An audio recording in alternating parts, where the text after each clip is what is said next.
21세기 민족일보 TV 뉴스 브리핑입니다. 총 5편의 뉴스를 준비했습니다. 7월 30일 첫 번째 소식입니다. 왕이 미중 관계 3가지 마지노선 제시.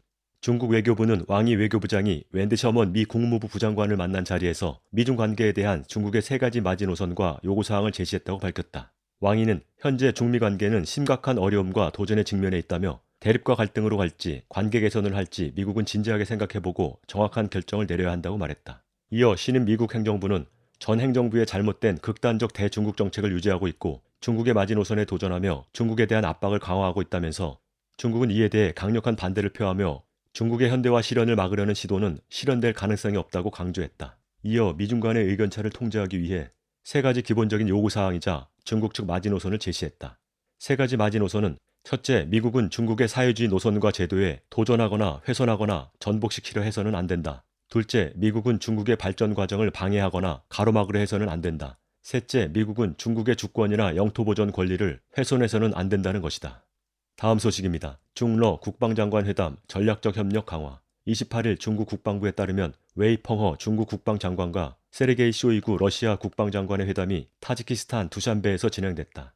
웨이 장관은 양국 모두 만족스러운 만남이지만 일부 국가에선 이를 좋아하지 않는다. 여기에 이 만남의 본질이 있다고 말했다. 이어 중러 관계의 굳건함은 오늘날 세계 안정화에 매우 중요한 힘이 되고 있다며 쌍방은 전방위 전천후의 전략적 협력을 계속 강화해 양국 관계의 안정적 발전을 유지해야 한다고 밝혔다. 쇼이구 장관은 팬데믹 확산이란 상황에서도 우리는 공동의 노력으로 유익한 협력을 계속해왔다며 중국에서의 차기 회동을 기대하며 연합훈련에 참석해달라는 초청을 기쁘게 받아들이겠다고 전했다. 다음 소식입니다. 푸틴 해군의 날 연설서 예방할 수 없는 공격 가할 수 있어 경고. 25일 푸틴 대통령이 해군의 날 상트페테르부르크 퍼레이드에서 우리는 어떤 수중, 수상, 상공의 적도 간파할 수 있으며 상황이 요구되면 이것에 예방할 수 없는 공격을 가할 수 있다고 전했다. 이 같은 발언은 연례 해군의 날을 맞아 한 발언으로 지난달 흑해에서 크림반도 영해에 들어온 영국 전함의 항로 앞에 경고 사격을 한 뒤 폭탄 4발을 발사한 것과 연관돼 주목되고 있다. 당시 푸틴은 흑해에서 러시아는 문제가 된 영국 전함을 침몰시킬 수 있었으며 3차 세계대전을 각오하지 않고는 러시아 영해에 불법 침입할 수 없다고 경고했다. 한편 러시아는 당시 미국 정찰기가 영국 전함과 공조하고 있었다고 주장했다. 러시아의 주장에 따르면 미국 나토는 흑해에 전투함과 군용기를 계속 보냈으며 흑해에서 사격훈련을 벌이며 군사적으로 도발했다. 다음 소식입니다. 미국의 쿠바 내정 간섭에 반대해 친정부 시위대 운집. 최근 쿠바 아바나에서 미국의 제재, 봉쇄를 규탄하는 친정부 시위가 열렸다. 시위에는 수도 아바나를 비롯한 전국 40여 개 도시에서 수천 명이 참여했다.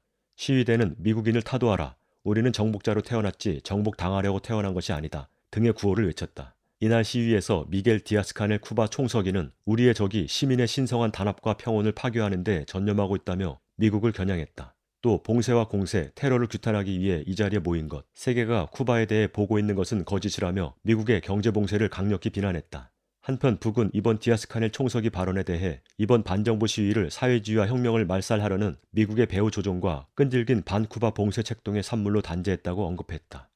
마지막 소식입니다. 하메네이, 서방은 믿어서는 안 된다. 이란 최고 지도자 아야톨라 알리 하메네이는 퇴임을 앞둔 로하니 대통령 내각과의 마지막 회의에서 절대 서방을 믿어서는 안 된다는 점을 깨우쳤다고 밝혔다. 하메네이는 온건파인 로하니 행정부의 8년을 통해 서방은 믿어서는 안 된다는 중요한 경험을 했다며 서방은 기회가 있을 때마다 다른 나라에 해를 끼치기 때문에 이들에 대한 신뢰는 효과가 없고 도움도 되지 않는다는 점이 밝혀졌다고 말했다. 이어 이란 핵합의 복원 협상에 대해서도 미국은 고집스러운 입장만을 견지했다며 약속을 할 때나 서류상으로는 제재를 풀겠다고 하고 실제로는 그렇지 않다고 비난했다. 그러면서 서방과 미국은 협상에서 완전히 부당하고 악의적이다. 약속을 어기는데 거리낌이 없다며 이전 합의에서도 약속을 어겼고 앞으로 약속을 지킬 거란 보장도 없다고 강조했다. 한편 로하니에 이어 5일 취임하는 강경 보수파 에브라임 라이시는 당선 후 첫 기자회견을 통해 미국이 먼저 제재를 풀어야 하며 바이든 대통령과는 대화할 생각이 없다고 밝힌 바 있다. 7월 30일 뉴스 브리핑 마칩니다.